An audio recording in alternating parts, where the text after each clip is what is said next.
Situationen for de danske soldater i skanserne på Dybbøl Banke er desperat. Dag og nat bliver tusindvis af granater sendt ned over dem fra preussiske kanonbatterier. Og det bliver stadig sværere for dem at svare igen. I ly af bombardementet graver 40.000 preussiske soldater sig tættere og tættere på de sønderskudte skanser. Skæbnetiden nærmer sig for de 10.000 danske soldater, der i forreste linje skal forsvare Dybbøl og Danmark. Men hvorfor står en stor invasionsstyrke langt inde i Danmark og truer nationens eksistens? For at forstå det, skal vi se på et Danmarkskort. I 1864 er Danmark en multinational stat, der rækker langt ned i det nuværende Tyskland. Danmark består af kongeriget Danmark, der går til kongeåen, og så er der hertugdømmerne Slesvig, Holsten og Lauenborg. De har en slags selvstyre, men de hører under den danske konge, der i 1864 er Christian 9. Man kalder det hele staten Danmark. Men det er en stat, der er i strid med sig selv. Store dele af befolkningen i Holsten og Sydslesvig er nemlig utilfredse med det danske overherredømme. De taler tysk, og de føler sig mere som tyskere end som danskere. Holsten er endda medlem af det tyske forbund, som er en sammenslutning af 35 små og store tyske stater. Hertugdømmerne har tidligere gjort oprør mod det danske overherredømme for at blive en selvstændig stat, nemlig i treårskrigen 1848-1850. Det var reelt den danske borgerkrig, som efter blodige kampe endte med et nederlag til oprørerne for Slesvig-Holsten. Danskerne fejrede sejr, men problemerne var langt fra løst. Tværtimod steg spændingerne mellem den danske og den tyske del af riget. Myndighederne indførte sprogprogrammer, der skulle fremme det danske sprog i Sydslesvig. Både i skoler og kirker skulle dansk være hovedsprog eller ligestillet med tysk, og det blev af mange opfattet som et overgreb.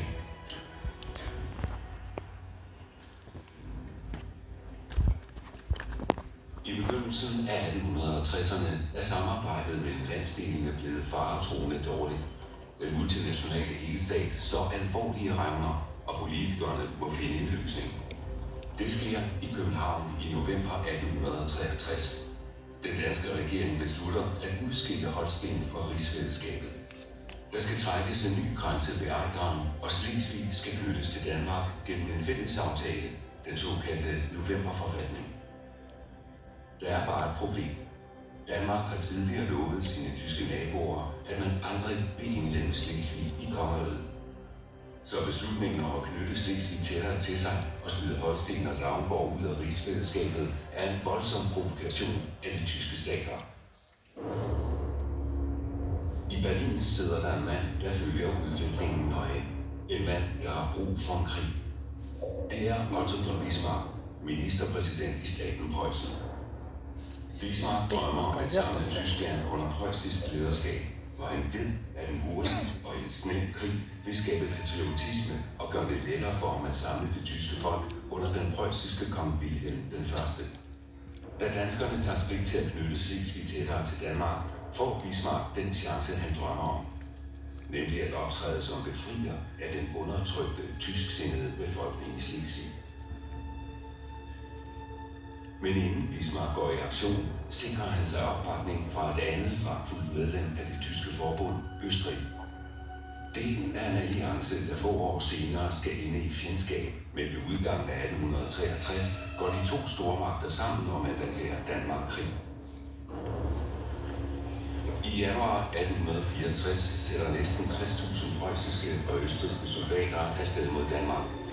Samtidig samledes den danske hær på i første omgang 41.000 mand i Dannevirke-stillingen i det sydlige Slesvig.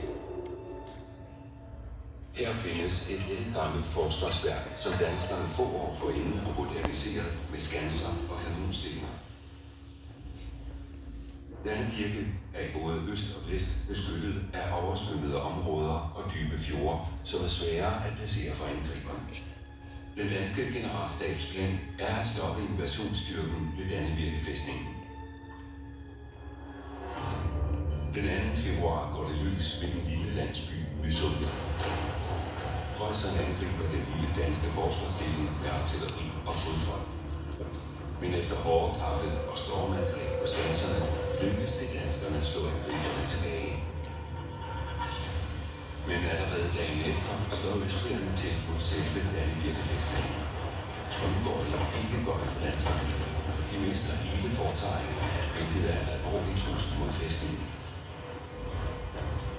Det bliver også tydeligt, at den danske hær har et andet stort problem. De vandområder, der skal støtte Dannevirke-stillingen, risikerer at fryse til is i den hårde vinter. Sker det, kan angriberne gå udenom fæstningen og angribe danskerne i ryggen. Generalstaben erkender, at der er fare for et knusende dansk nederlag.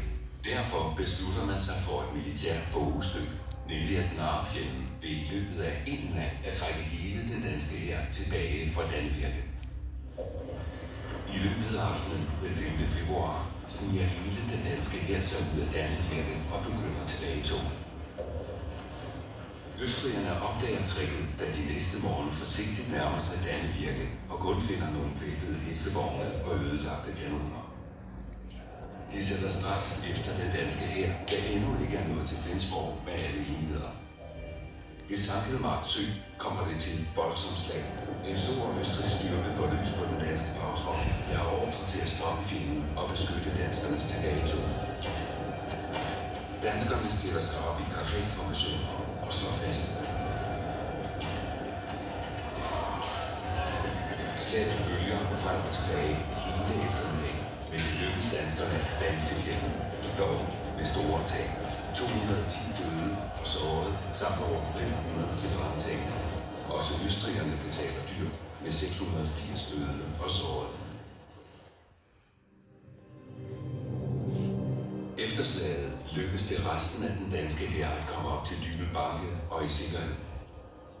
Her har Danmark anlagt en fæstning, der består af 10 skanser på en bakkekam. Selve fæstningen ligger med godt udsyn og har vand på begge sider, så danske krigsskibe kan sættes ind til støtte for stillingen. 2 pontonbroer forbinder skanserne med Sønderborg. Byen og resten af øen Als fungerer som bagland og hvileområde, når soldaterne ikke er i skanserne. Hvis en invasionsstyrke skulle trænge op i Jylland, kan den danske hær angribe fra Dybbøl og skære forsyningslinjerne over. Men i 1864 kommer Dybbøl dog udelukkende til at fungere som forsvarsstilling. For den langt større preussiske hær følger efter den danske og begynder nu en belejring, der skal ende med et stormløb på skanserne. Samtidig trænger en østrigsk-preussisk hærenhed nordpå og besætter efterhånden store dele af Jylland. I begyndelsen af belejringen har danskerne kontrol over oplandet til Dybbølfæstningen. 5 kilometer ude i terrænet står den danske forbrugskæde, soldater, der skal opfange fjendens forsøg på at nærme sig skanserne. Men preusserne har brug for at komme tæt på skanserne, så de går til angreb på forposterne i en række slag i februar og marts.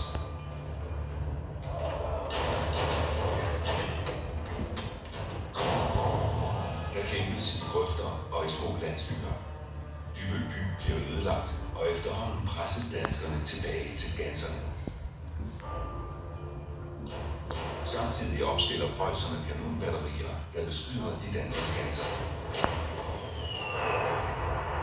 På den anden side af Vellingborg på Broager Land har preusserne flere kanonbatterier, der ikke alene kan skyde helt til Sønderborg, men også ramme fæstningen i siden, hvor den er allermest udsat.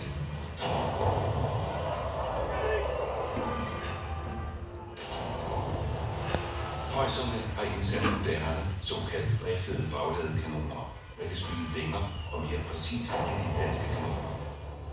De danske soldater må derfor finde sig i voldsomme bombardementer, uden effektivt at kunne svare igen. I ly af bombardementet graver preusserne sig stadig tættere på skanserne.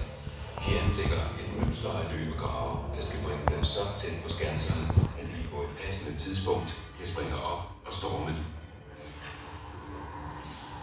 Sønderborg by slipper heller ikke for granaterne. Den 2. april ødelægges store dele af byen i et voldsomt bombardement. Skanserne, som danskerne i begyndelsen kan nå at reparere i takt med ødelæggelserne bliver efterhånden skudt så meget i smadder, at de er mere eller mindre ubrugelige som fæstningsværk. Soldaterne må i stigende grad ligge og gemme sig i jordhuller bag linjerne. De danske officerer ved, hvor sort det ser ud, og de beder den øverste ledelse om tilladelse til at trække hæren i sikkerhed på Als. Men krigsminister Lundby kræver, at Dybbøl holdes for enhver pris.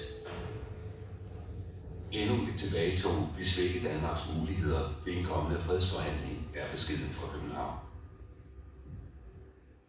Efter 10 ugers belejring er tiden for preusserne kommet til at gøre forsøget, at storme skanserne og slå den danske hær. Natten til den 18. april kravler kampklare preussiske soldater ud i løbegravene frem til den forreste angrebsparallel. Her ligger de og venter på signalet til angreb. Da lyset bryder frem ved 4-tiden om morgenen, går kanonerne i gang igen. Det hidtil voldsomste bombardement sender tusindvis af granater ned over de hårdt prøvede danske soldater. I 6 timer går det løs, men præcis kl. 10 bliver der pludselig helt stille. Men kun i kort tid. Den tid, det tager for preusserne at indstille kanonerne til beskydning af terrænet bag skanserne, så lyder signalet til angreb. Forvært, råber officererne, og 10.000 preussere stormer frem mod skanserne. De danske soldater er langt færre. De springer op og fyrer ud fra rifler og kanoner for at bremse angriberne. Kanonerne slynger grotesker mod preusserne. Metalbeholdere fyldt med jernkugler, som dræber og lemlæster snesevis af soldater i gangen.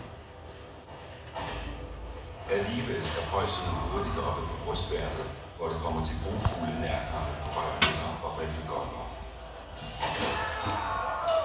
Det udvikler sig til en blodad, og i løbet af 5-10 minutter falder skanserne en efter en. Danskerne har dog et modtræk klar. 3.000 soldater fra 8. brigade stormer frem på modangreb. Brigaden tørner sammen med de fremrykkende preussere ved den sønderskudte Dybbøl. Her kommer det igen til blodige nærkampe. Men så sætter preusserne den anden angrebsbølge ind mod den nu vaklende danske brigade. Angrebet er så massivt, at 8. brigade løbes over ind. Nu er det vild panik. De udmattede danske soldater stormer ned mod brohovedet til Sønderborg. Fortøjningerne kappes, broerne svinger ud og afbryder forbindelsen til Dybbøl Banke. I løbet af 4 timer har preusserne erobret forsvarsanlægget. Men det er en dyrt købt sejr. Slagmarken er fyldt med døde og sårede. Slaget vurderes at have kostet omkring 2.800 dræbte og sårede på begge sider.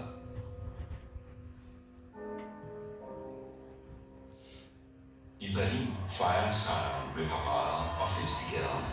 De nationale følelser kommer til fri udfoldelse. De smadrede danske kanoner udstilles som sejrstrofæer på boulevarderne. 8 år senere rejses en enorm sejrssøjle, der blandt andet udsmykkes med de erobrede danske kanoner fra Dybbøl.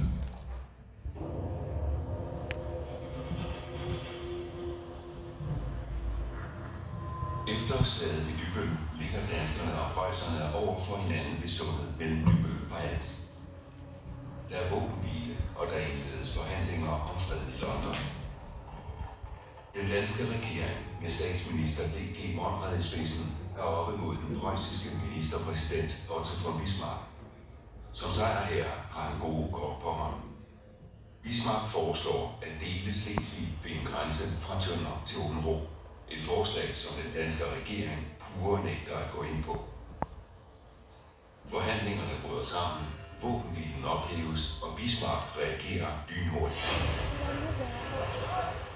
Lige før daggry den 29. juli 1854 krydser preusserne vandet over til Als og endnu udkæmpes på en enkelt dag.